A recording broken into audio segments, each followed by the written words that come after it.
All right, settle in because this isn't one of those polite suburban dramas where folks trade cookies over the fence.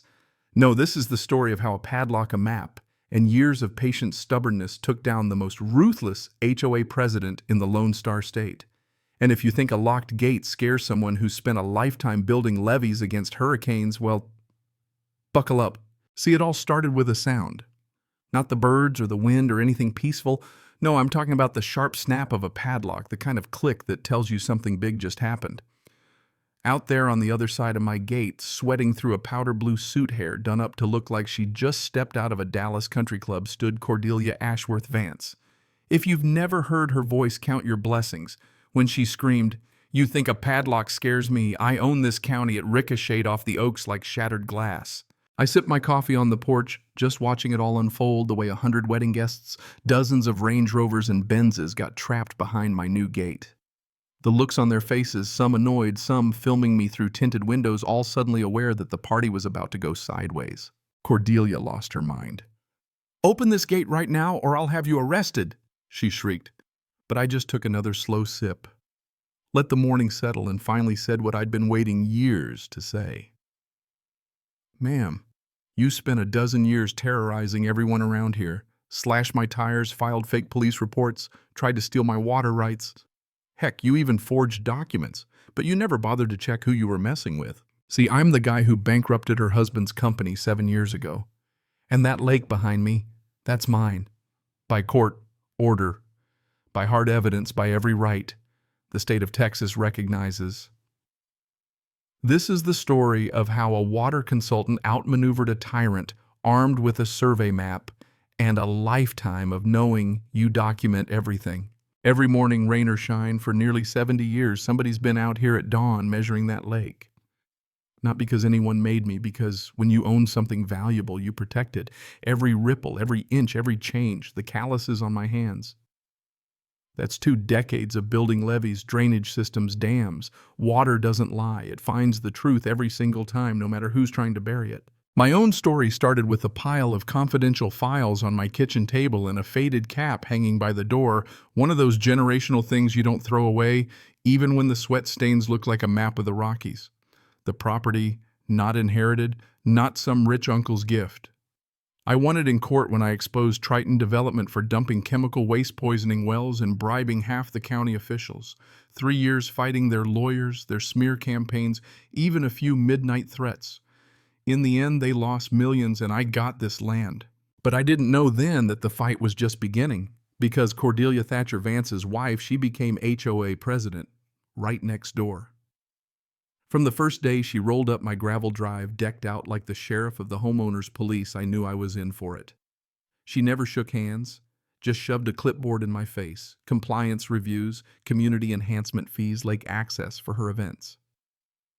The arrogance dripped off her like her perfume some expensive chemical cocktail that didn't quite mask the scent of honeysuckle by my fence. She tried to scare me, threaten me, convinced I'd cave like the others. In Millbrook County, cooperation isn't optional, it's survival. I told her straight, "I'm not in your HOA. This property predates your subdivision by 40 years. That flicker in her eyes. That was a predator realizing her prey might bite back. It started small, anonymous complaints to the EPA inspectors for fake building violations.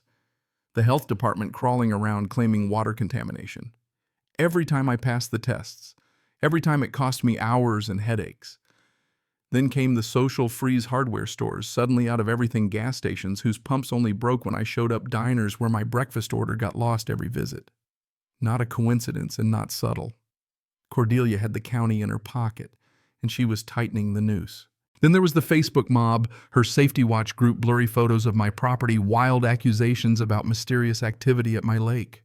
Comment section blew up with rumors, none of them true. Then the sheriff started showing up. Deputy Stretch smile never reached his eyes, always had new anonymous tips about me, drugs, gunshots, whatever would fit the story. Each visit logged in some county file, each encounter a notch in Cordelia's campaign to make me look like a public menace. I started to see the pattern. This wasn't just petty harassment, it was professional. It was practiced. And Bellamy Fox, my neighbor, old surveyor, steady hands, the kind of guy who still wears flannel. When it's 90 degrees, He confirmed it all. Cordelia had destroyed 3 other families before me, all lakefront, all forced to sell at a loss, properties snatched up by a shell company tied back to her own real estate office. Pure calculated revenge for what happened to her husband's company. Things escalated: my dock, sabotaged railings, cut graffiti vandalism. The teenagers responsible caught on my security cams. One was Cordelia's nephew, Preston.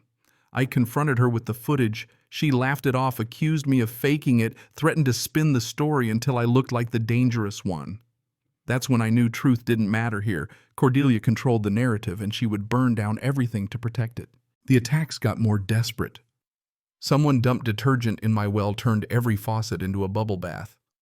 The bank where Cordelia was handing out community partner awards froze my account, citing unusual deposits. The goal: starve me out, force a sale, run the same playbook as before. I walked out of that bank angry but clear-headed. Enough was enough. I started building my case just like I had against Triton. Every incident, every document, every recording, even got help from the county clerk, Wren Hollister, who risked her job to show me proof that property records had been altered for years, always to the HOA's benefit. And buried in my own files, I found the smoking gun, a water rights agreement from 1958, granting me exclusive control over the lake, and a survey proving the only access road for Millbrook Estates crossed my land, no easement, no right-of-way. In other words, I could legally lock out the entire subdivision. So I did, designed and built a gate so solid you'd need a backhoe to take it down. Automated camera equipped, secured like Fort Knox. Word spread fast. Some folks got nervous, others mad, but no one more so than Cordelia, whose daughter's engagement party, $35,000 and 100 guests strong, was about to turn into a spectacle. On the morning of this party, luxury cars lined up along the rural road, engines idling, guests bewildered. Cordelia showed up, rage barely contained, pounding on my new gate, threatening, screaming, demanding entry. I walked out, coffee in hand, held up my water rights, recited the law. Deputy Stretch tried to play tough, but I shut him down with recordings and paperwork backed by internal affairs. The local news rolled up, cameras rolling as the crowd watched Cordelia's meltdown go from Facebook gossip to live reality TV. And then finally justice arrived. The county clerk presented evidence of record tampering. Internal affairs arrested Deputy Stretch. Cordelia, caught on tape ordering a break-in, got slapped with handcuffs.